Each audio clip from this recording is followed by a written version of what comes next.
Assalamualaikum warahmatullahi wabarakatuh. Salam sejahtera untuk kita semua.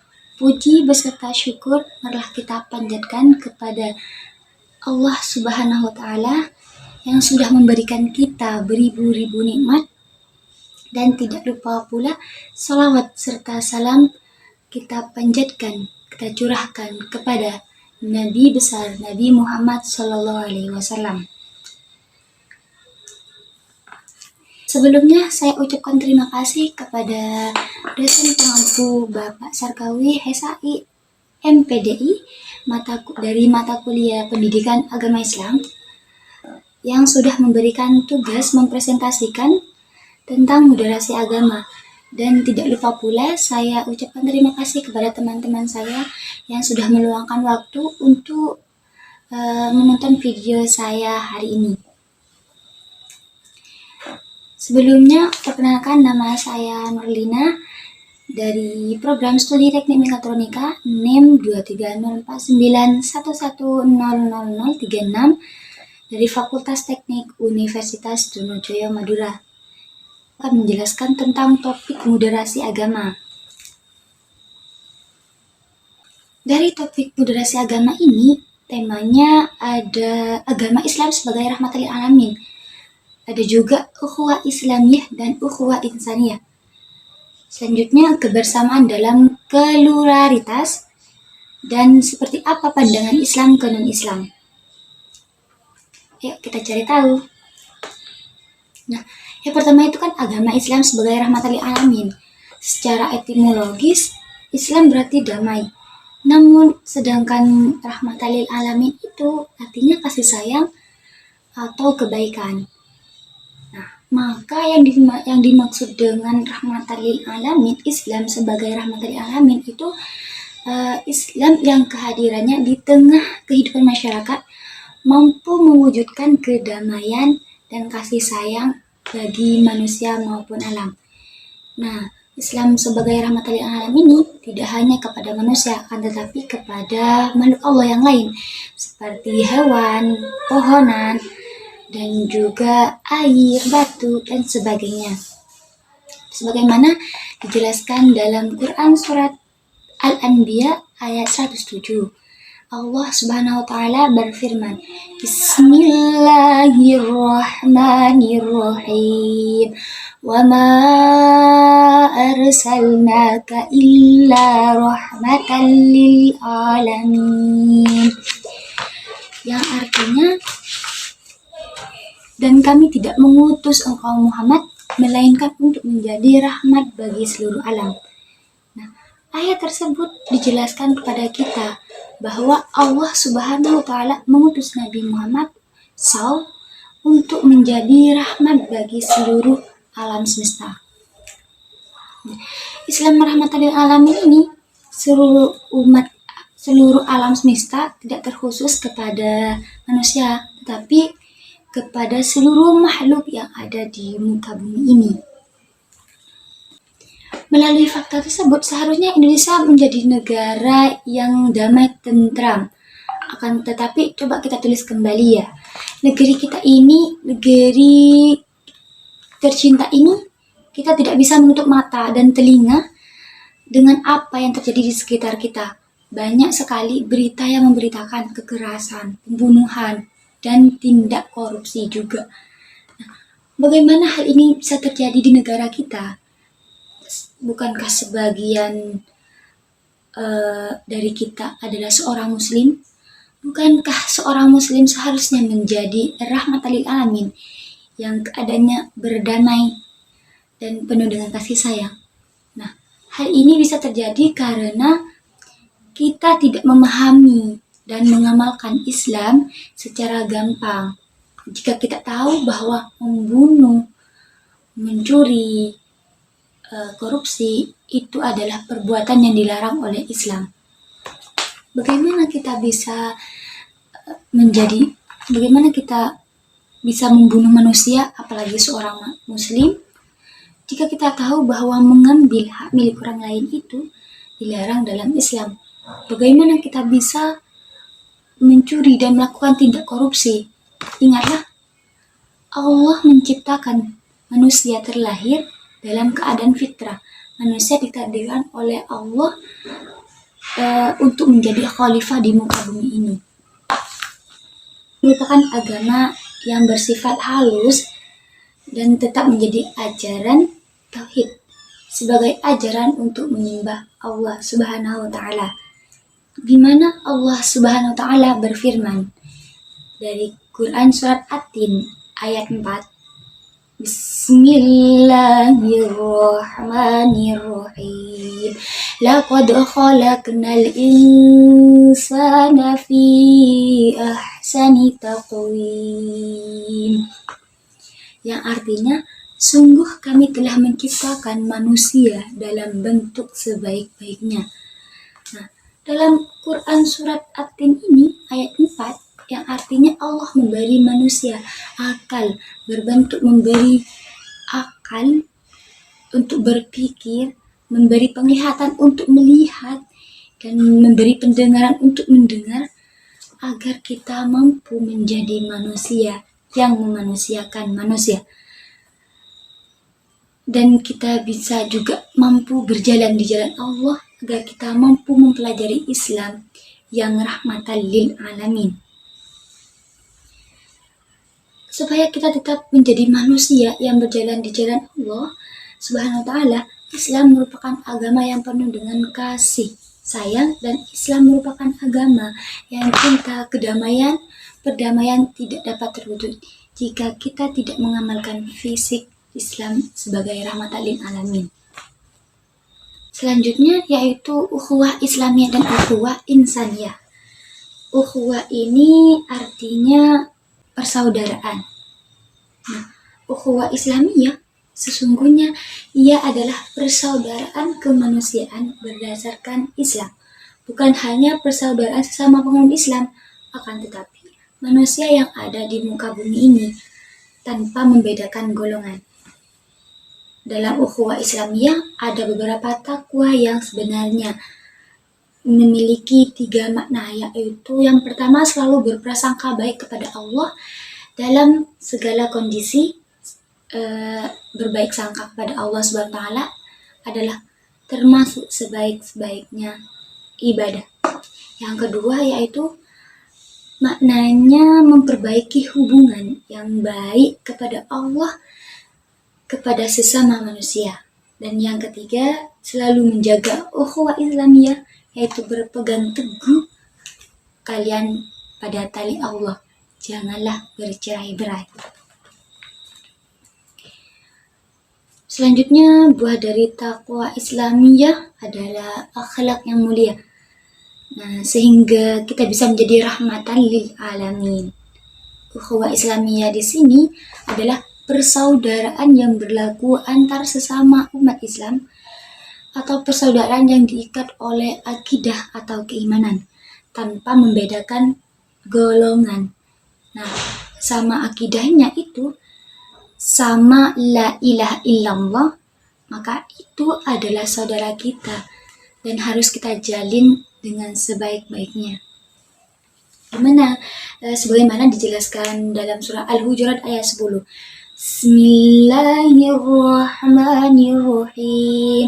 Innamal mu'minuna ikhwatun fa aslihu baina akhawaykum wattaqullaha la'allakum turhamun.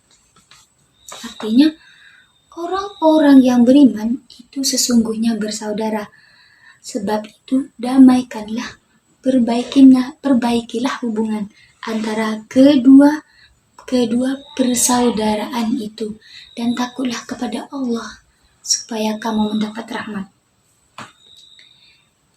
Yang selanjutnya yaitu ukhuwah insaniyah. Ukhuwah insaniyah ini sama persaudaraan juga.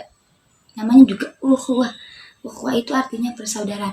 Insaniyah ini berlaku pada semua manusia secara universal tanpa membedakan agama, suku, dan ras, serta kekhususan lainnya ya. Persaudaraan ini diikat oleh jiwa kemanusiaan. Ukhuwah insaniyah ini diikatnya oleh jiwa kemanusiaan. Maksudnya kita sebagai manusia harus menjadi manusia yang dapat mensesuaikan atau memandang orang lain dengan penuh kasih sayang, tanpa membedakan golongan seperti suku, ras, dan agama lainnya juga. Nah, selanjutnya untuk menjalin suatu hubungan baik antar manusia ini, umat Islam itu bersaudara dari ayah dan ibu yang sama, yakni Adam dan Siti Hawa. Sebagaimana umat Islam tidak harus memiliki pandangan bahwa manusia tidak memiliki posisi yang sama, yakni makhluk Allah. Untuk menjalin suatu hubungan baik antar manusia karena keseluruhan umat manusia itu bersaudara dan bersumber dari ayah dan ibu, yaitu Adam dan Siti Hawa. Ukhuwah insani ini dan ukhuwah islamiyah sama-sama menjelaskan tentang persaudaraan antar manusia. Sebagai umat Islam, kita harus memiliki pandangan bahwa manusia memiliki posisi yang sama, yakni makhluk Allah juga. Selanjutnya yaitu kebersamaan dalam pluralitasnya. Allah Subhanahu wa taala berfirman dalam Quran surat Al-Baqarah ayat 256. Bismillahirrahmanirrahim. La ikraha fiddin. Qad tabayyana ar-rusydu minal ghayy. Faman yakfur bit-taghuti wa yu'min billahi faqad istamsaka bil urwatil wuthqa la infisama laha. Wallahu sami'un alim. Yang artinya tidak ada paksaan dalam menganut agama Islam. Sesungguhnya telah jelas perbedaan antara jalan yang benar dengan jalan yang sesat.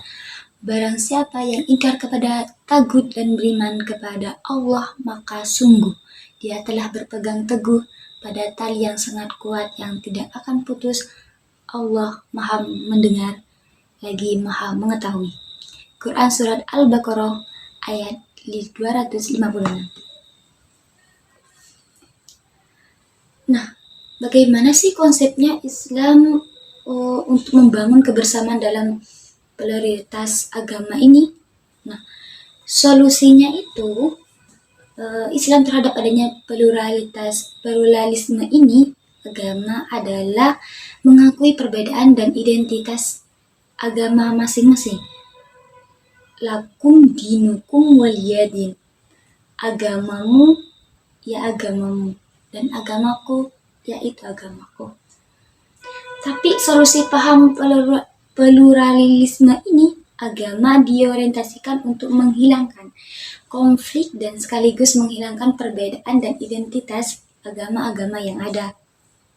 Bagaimana kerukunan umat Islam yang beragama yang dapat kita wujudkan?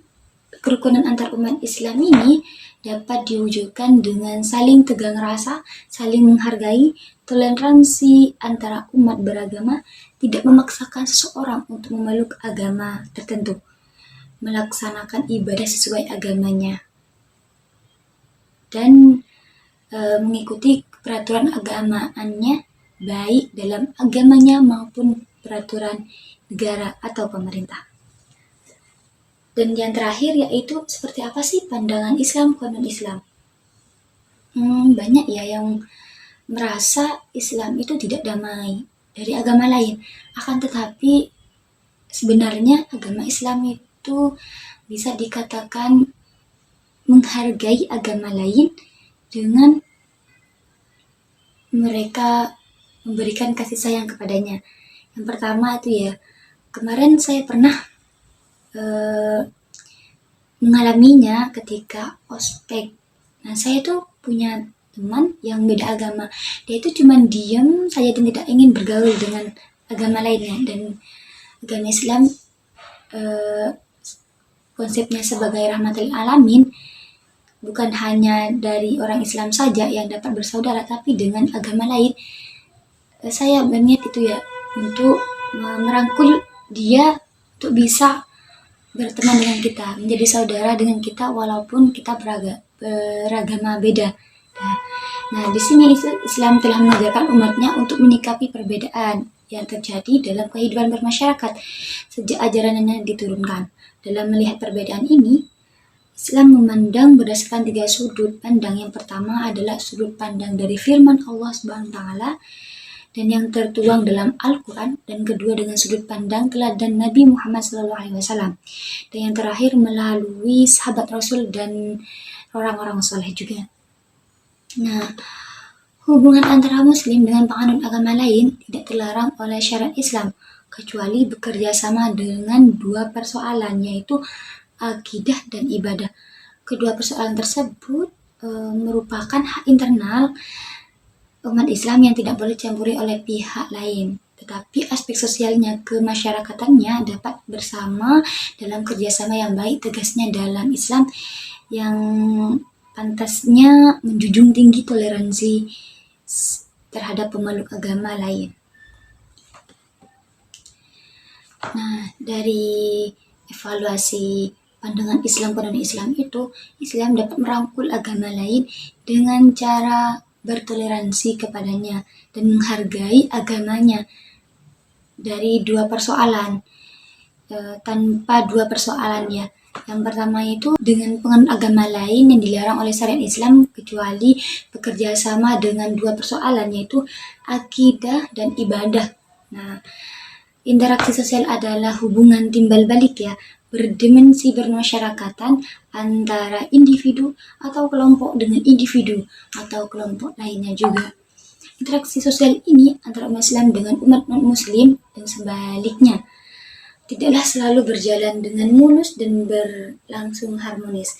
Konflik juga bercorak keagamaan masih terus terjadi, sesuatu yang kontraproduktif dengan nilai prinsip ajaran agama lain. Interaksi sosial umat Islam kepada non-Islam itu mewujudkan dalam sikap toleransi, saling menghargai, saling menghormati, dan juga berdasarkan kepada nilai-nilai prinsip moralitas agama lain, berupa saling mengenal, memahami, dan kompromi, berbuat baik, dan perilaku baik, adil, dan saling membantu. Nah, di sini umat Islam sebagai rahmatan lil alamin dapat menjadi pandangan bahwasannya manusia menjadi manusia yang dapat menghargai, menghormati agama lain juga. Tidak harus memandang agama ini tidak harus ditemani, menjadi sahabat, jadi saudara, tidak. Tapi agama Islam udah dijelaskan untuk saling menjadi manusia yang bersaudara walaupun beda golongan dan tidak menyamakan dengan yang lainnya juga. Nah, dari sini presentasi saya tutup. Sekian, terima kasih. Wassalamualaikum warahmatullahi wabarakatuh. Mohon maaf jika ada kesalahan.